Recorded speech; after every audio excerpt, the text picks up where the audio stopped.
The world believed Marilyn Monroe's 1954 USO tour was just a glamorous stunt, but a weathered lavender scarf, hidden in a private vault, reveals the truth behind a secret 12-minute interruption that almost cost Marilyn her career. This box holds the only evidence of a high-stakes act of mercy for a girl the cameras weren't allowed to see, a story Marilyn took to her very last sunset. The air was thick with diesel and the electric anticipation of men who hadn't seen home in far too long. Marilyn took a final look in her gold-rimmed hand mirror, but she didn't see a goddess. She saw a girl from an orphanage, terrified that if she stopped smiling for even a heartbeat, the world would realize she was just as fragile as they were. She adjusted the thin straps of her dress, the sequins biting into her shoulder blades like tiny teeth, a physical reminder that beauty demands a price nobody sees. She knew her lines, her choreography, and exactly how to tilt her chin to catch the 3 o'clock sun so every man felt she was looking only at him. The master of ceremonies shouted her name, and the roar that followed was a physical wave, a wall of sound that threatened to knock her backward. She stepped into the blinding glare of the spotlights, her hips swaying in that trademark rhythm that had become the heartbeat of a generation. She was the blonde Bombshell, the dream that kept a million weary souls dreaming in their foxholes. She blew a kiss, her red-painted lips forming a perfect circle, and the stadium erupted, a sea of olive-drab uniforms rising to greet the woman they believed was invincible. But as she reached the center of the wooden stage, something shifted, a strange, jagged ripple in the front row that the cameras never captured. Marilyn began her monologue, her voice a playful, breathy purr, but her eyes were searching the crowd with a hidden urgency. She was used to the cheering faces and the desperate eyes of young men who saw her as their North Star. However, directly beneath the edge of the platform, tucked into a small gap between the seats and the barrier, sat a figure that didn't belong in this world of noise. It was a small, pale face framed by a simple floral headscarf, a face like a wilted lily in a field of thorns. The girl's skin was so thin it looked like wet tissue paper, her eyes sunken but burning with a fire that seemed to be consuming her from the inside out. While the band began the brassy introduction to her first song, Marilyn's gaze became fixed. The girl in the front row wasn't cheering. She was barely holding her head up, her thin shoulders slumped against the back of a specialized high-backed chair. For a moment, the glamour of Hollywood felt a million miles away. Marilyn felt a sudden, sharp ache in her throat that had nothing to do with her performance and everything to do with the quiet tragedy unfolding just feet away. She was supposed to start singing, but the lyrics died in her throat as she realized this wasn't just another fan.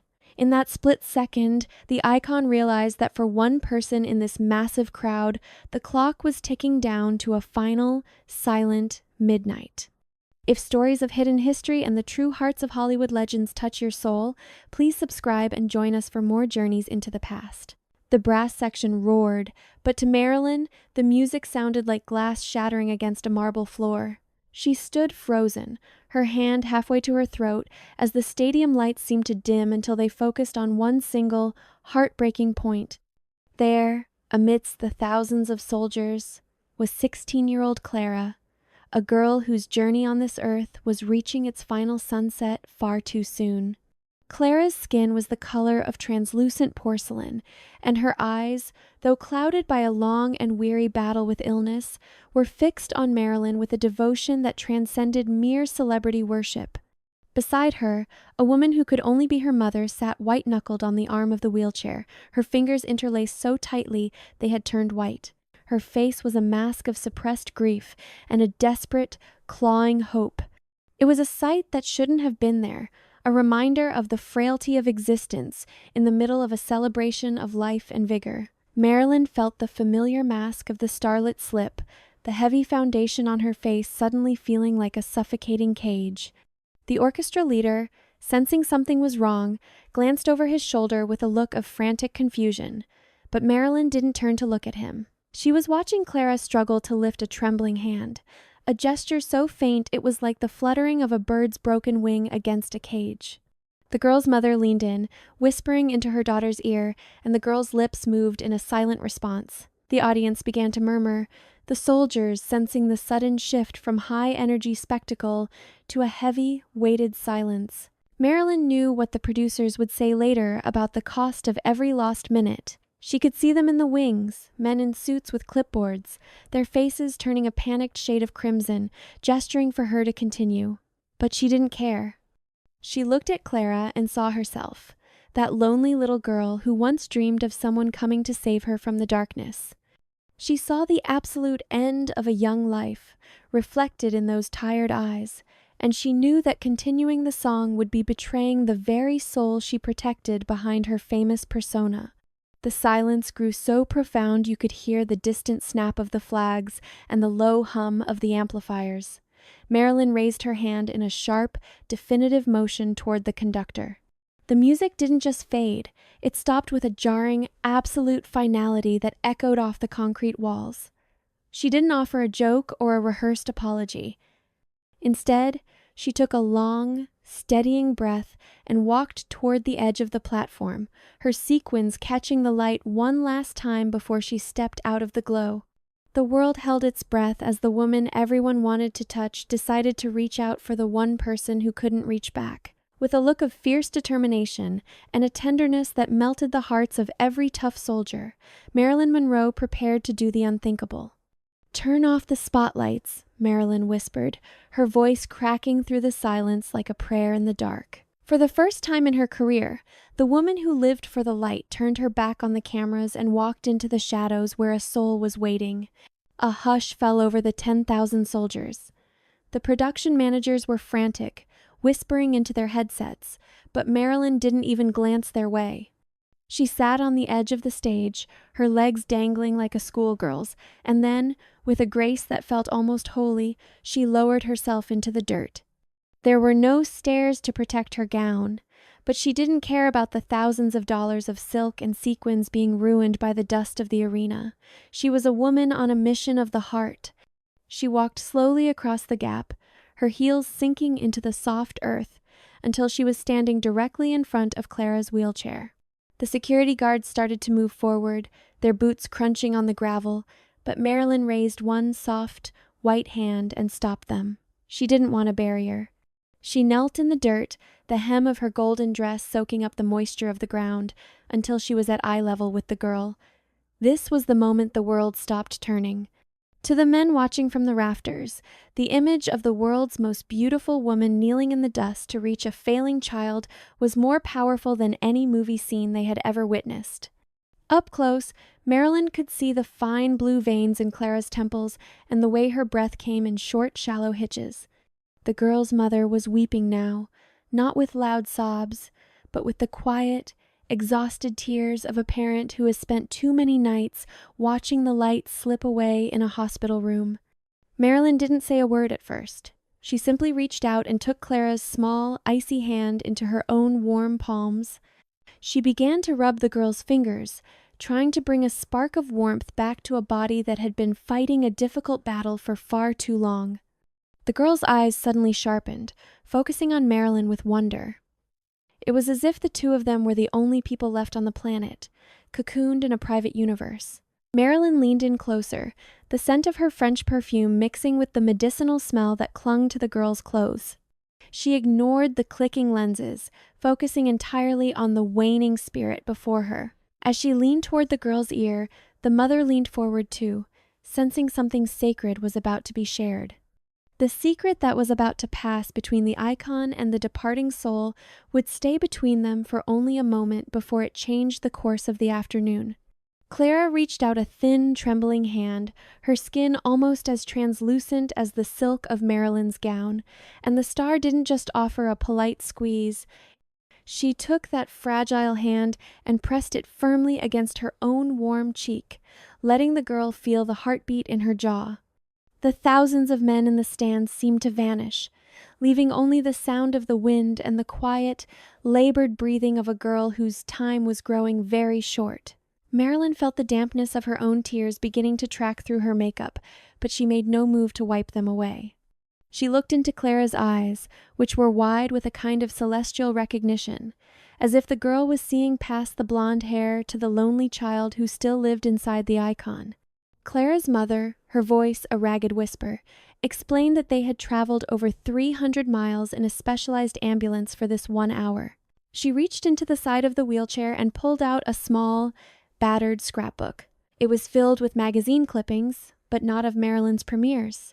It held articles where Marilyn spoke about her search for a home.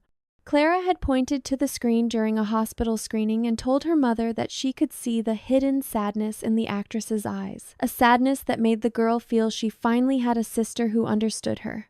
Pain. Then, with an effort that drained her last physical strength, Clara pulled Marilyn even closer until their foreheads were almost touching. The girl's voice was a mere thread of sound, but the words carried the weight of a lifetime. She didn't ask for an autograph. Instead, she whispered that seeing Marilyn smile through her own struggles gave her the courage to face her final days without being afraid of the dark. Marilyn felt a sob catch in her chest, a raw emotion she usually kept buried under layers of poise. She realized that while she had spent years trying to convince the world she was happy, this frail, passing soul had seen right through the performance. It was a moment of soul-to-soul honesty that left the actress feeling more seen than she ever had under the bright lights of a movie set. She clutched Clara's hand tighter, her diamonds sparkling ironically against the girl's plastic hospital wristband, a stark contrast between the world of vanity and the closing curtain. The silence in the stadium was now so absolute it felt like a holy sanctuary. Every man was witnessing a secret transfer of light from a woman who had too much to a girl who was slowly slipping away. Marilyn knew she couldn't just walk away and go back to being a character in a musical.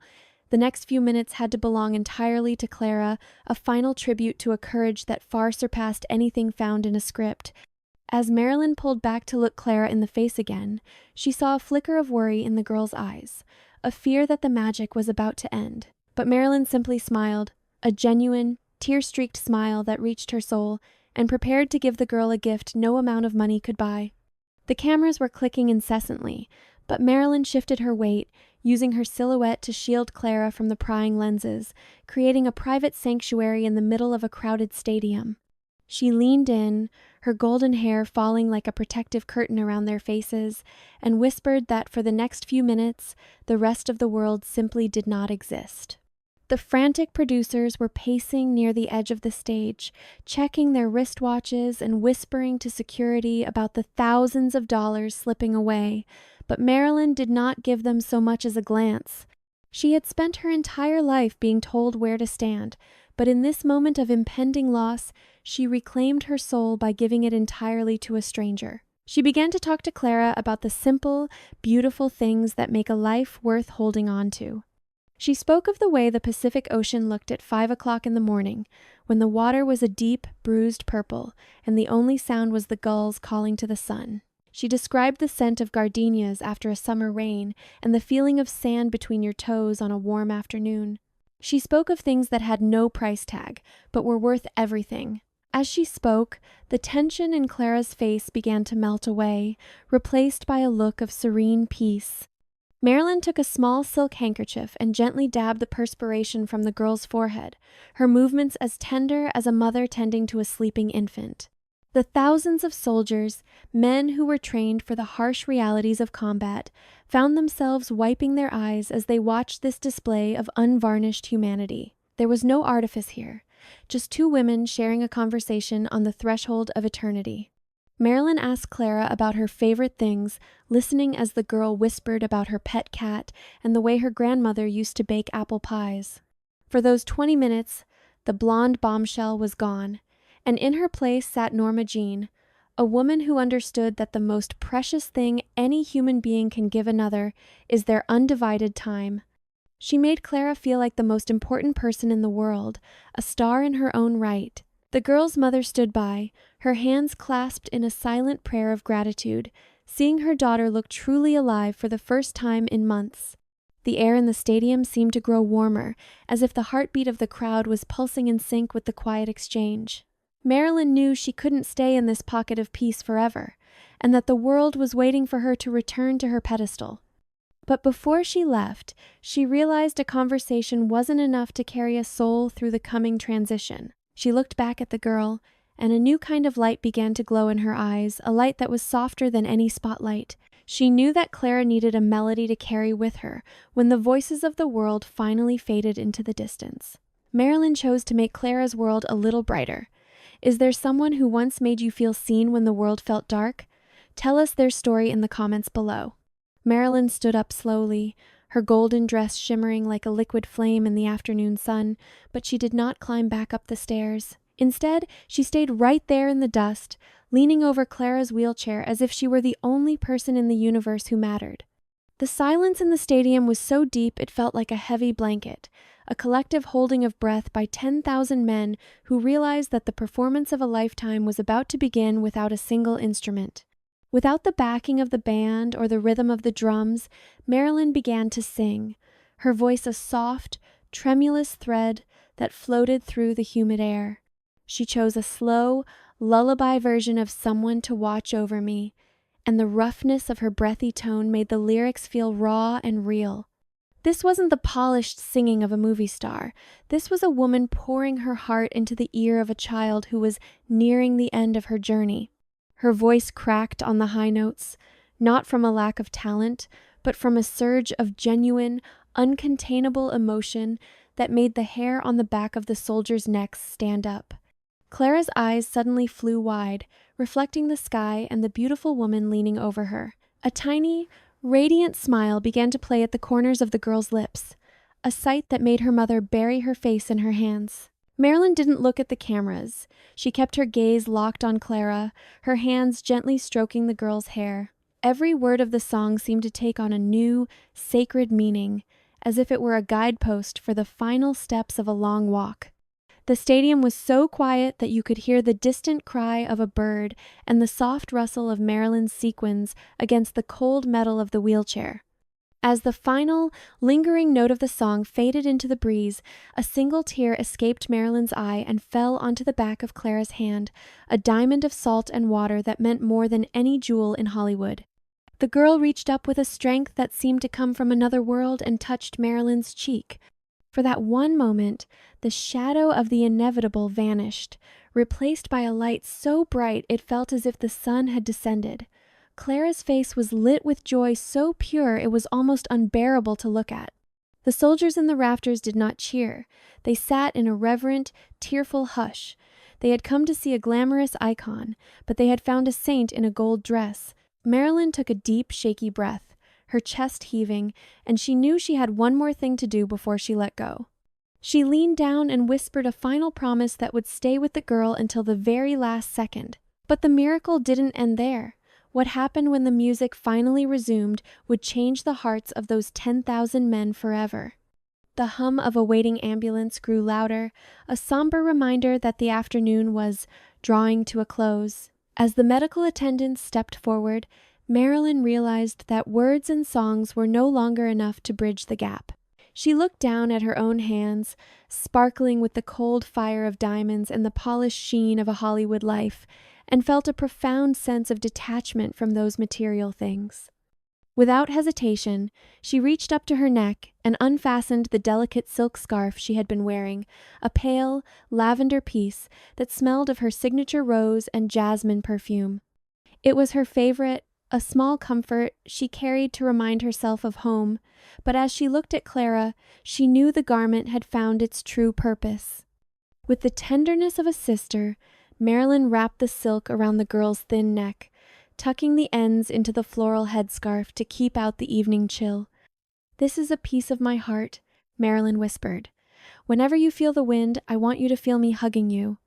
And I want you to remember that in every dream, I will be standing on a stage, and you will be in the front row, and I will be singing only for you."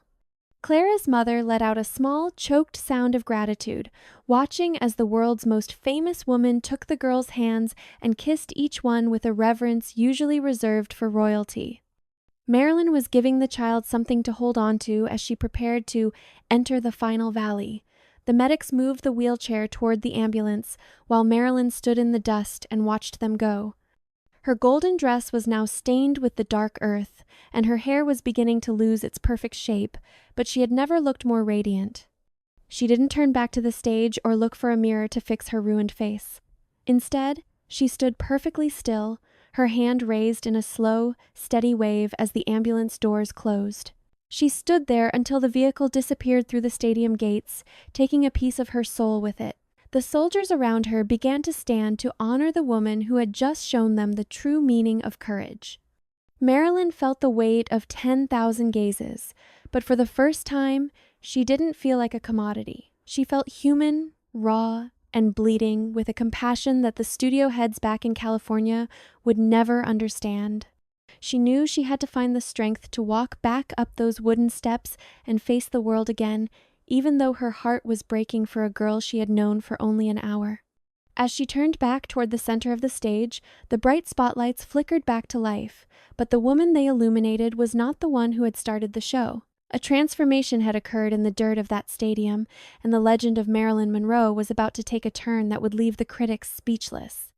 Marilyn climbed back onto the stage, her movements slow, but the woman who walked up those wooden steps wasn't the same one who had walked down. The sequins on her gown were coated in stadium dust, and the hem was stained a dark, muddy brown, yet she possessed a stature that no camera trick or lighting effect could ever replicate. The band stood ready to launch back into the upbeat numbers, but the atmosphere had changed fundamentally. The air was no longer filled with the rowdy energy of a typical show. It was thick with a heavy, sacred weight that made the ground feel different. Marilyn walked to the center microphone, her eyes still shimmering with the moisture of her encounter with Clara. She looked out at the sea of olive drab uniforms, seeing 10,000 individual hearts that had just witnessed an unscripted truth. The conductor looked at her, his baton raised in a silent question. Marilyn took a long, steadying breath and placed her hand over the microphone. She didn't signal for the music. Instead, she began to speak, her voice no longer a performance, but a deep, resonant reflection of her own soul. She told the men that they often called her a dream, but that today she had learned what true beauty really looked like. She spoke of Clara's courage, describing how the young girl had reached the final sunset of her journey with more grace and strength than anyone she had ever met in the glittering halls of Hollywood. She told the audience that fame was a flickering candle, but the love and kindness we show to one another is a flame that burns forever. As she spoke, the stadium remained so quiet that the mechanical whir of the news cameras sounded like thunder. Many of the young men were no longer looking at her as an icon. They were looking at her as a sister, a mother, or a friend, their own faces wet with tears. She tried to sing one last song, but her voice caught in her throat as she thought of the pale lavender scarf now resting against Clara's skin. She realized then that the show was no longer about her. It was a tribute to every person who fights a silent battle and remains brave even when they know the closing of the curtains is near. When she finally finished her short, emotional speech and bowed, the stadium didn't just erupt in applause. The soldiers rose as one, a 10-minute standing ovation that was less about the celebrity on stage and more about the humanity she had reawakened in all of them. As the roar subsided and Marilyn walked toward the wings, she felt a strange, hollow ache in her chest. She had given everything she had to that one girl, and now she was left with a lingering question that would haunt her all the way back to California. 3 weeks after the stadium lights had been extinguished, a small, crinkled envelope arrived at Marilyn's home, smelling faintly of lavender and the sterile, sharp scent of a hospital room. She sat alone in her dressing room as she held the letter with fingers that wouldn't stop shaking. She looked at her reflection, the telegrams from famous men, and the expensive bottles of French fragrance suddenly looked like fake gold compared to the letter in her hand. The stationery was simple, but the message inside carried a weight that shattered the last of Marilyn's Hollywood composure. It was from Clara's mother. The words were written in a hurried, tear-stained scrawl, explaining that her daughter had found her final peace on a Tuesday morning, just as the sun was beginning to touch the horizon. The mother wrote that during those last few weeks, the pain that had once been unbearable seemed to lose its grip. Clara had spent her remaining days wrapped in the lavender silk scarf Marilyn had given her, refusing to let it leave her side. Whenever the shadows felt too long, Clara would simply press the fabric to her face, breathe in the lingering scent of jasmine and roses, and hum the melody of the lullaby Marilyn had whispered in the dirt. The letter described how the girl's last words weren't about fear or the ending of her young life. Instead, she had looked at her mother and whispered that she wasn't afraid to go, because she knew that somewhere out there, a beautiful woman was singing just for her. Clara had departed this world with a smile on her face, clutching that piece of silk like it was a key to a kingdom where sickness no longer existed. Marilyn leaned her head against the cool glass of her mirror, the tears falling freely now, washing away the heavy makeup she wore for the cameras. She realized that in trying to save a soul's spirit, she had inadvertently saved her own. The empty, hollow feeling that had haunted her for years was replaced by a warm, glowing ache of purpose. She had been given the knowledge that her presence on this earth had made the most difficult journey a soul can take just a little bit easier. She looked at her reflection, seeing not the star, but the woman who had knelt in the dirt, and she finally understood that her true legacy wouldn't be found in film reels or box office numbers. It was etched into the heart of a mother she would never meet again, and a girl who was now free from the failing light of her mortal form. Marilyn tucked the letter into a small velvet box where she kept her most precious treasures. She sat in the silence of her home and felt a sudden, powerful need to ensure that this story didn't end with a single letter in a box. She was determined to leave behind a secret that would speak much louder than the headlines ever could. History remembers the iconic dresses and the flashing bulbs of the paparazzi, but tucked away in a quiet corner of a small-town cemetery, there is a secret the history books never wrote. It is a story not of a star who belonged to everyone, but of a woman who chose to belong to just one soul when the world wasn't looking. For the rest of her life, Marilyn Monroe carried the memory of that afternoon in 1954 like a sacred flame. Long after the cheers of the soldiers had faded, she would often be found in the quiet hours of the night, sitting by her window and looking toward the North Star, humming that same soft lullaby. Those close to her noticed a change, a certain softness in her eyes, a realization that the glitter of Hollywood was merely tinsel compared to the solid gold of a human connection. She began to use her wealth in secret ways, funding pediatric wards and sending anonymous bouquets to mothers who were spending their final nights by a hospital bedside. She never sought credit for these acts, for she knew that the true reward was the peace she had found in the dirt of that stadium floor. Years later, a visitor to a modest gravesite in a sun-dappled valley might notice something peculiar. Among the granite markers, there is a headstone for a young girl named Clara, and carved into the base are the lyrics to a song about someone watching over us. But the most touching detail is the small, weathered piece of lavender silk that remained tied to the iron fence surrounding the plot for years, replaced mysteriously every time the seasons wore the fabric thin. Modern fans who have unearthed old photographs of that day have often noticed a blurred figure in the front row, a girl whose presence seems to anchor the famous actress in a way that no director ever could. It was a silent conversation between two friends, one who had crossed the final threshold and one who remained behind to keep the music playing. Marilyn had learned that day that her fame was not a burden, but a bridge, a way to reach across the vast, lonely distances of the human experience to tell someone they mattered. She understood that the love we leave behind is the only thing that truly survives the setting of the sun. She wasn't just a face on a poster. She was the girl who knelt in the mud, ruined her gown, and gave a failing child the strength to smile one last time. Today, when we look at the photographs of that legendary blonde, we see the glamour and the tragedy. But if you look closely at her eyes, you can almost see the reflection of a pale, 16-year-old girl in a floral headscarf. We are reminded that success is not measured by how many people know your name, but by how many lives are made a little brighter because you walked among them. Marilyn Monroe may have been the queen of the movies, but to one family in a quiet town, she was the angel who listened to the music, to listen to the heartbeat of a child. Sometimes the most beautiful things in life are the ones that happen in the silence between the songs, where a simple act of kindness becomes an eternal echo. It is a reminder that no matter how bright our own lights may shine, They are never more beautiful than when we use them to guide someone else home.